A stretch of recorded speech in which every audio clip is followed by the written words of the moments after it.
Bonjour à toutes et à tous, nous sommes le jeudi 28 mars et le dollar s'est renforcé face aux devises principales alors que le plan de renflouement chypriote ainsi que le plan de sauvetage politique italien pourraient indiquer qu'une triple récession est en chemin.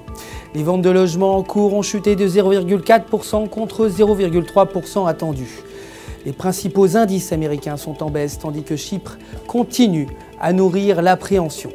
Le Dow Jones a perdu 0,23%, le SP 500 0,06%, tandis que le Nasdaq a gagné 0,12%. Les actions Facebook ont gagné 3,51% après des profits conséquents issus des jeux en ligne. Les actions Facebook ont bondi de leur minimum annuel et ont atteint le premier retracement de Fibonacci à 38,20%. L'action devrait reprendre sa tendance baissière à 24 $. Les réclamations d'assurance chômage sont attendues à 340 000 contre 336 000 précédemment. Le PIB final est prévu à 0,5% contre 0,1% auparavant. L'or s'est renforcé face au dollar après une tentative en vain de passer en dessous des 1590 $. L'once, l'or a bondi de plus de 15 $ et restera haussier tant qu'il se sera échangé au-dessous du support à 1600 $.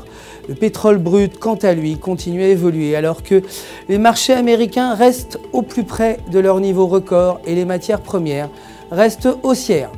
Les stocks de pétrole brut ont montré une augmentation de 3,3 millions de barils, gardant les provisions au-dessus de la moyenne.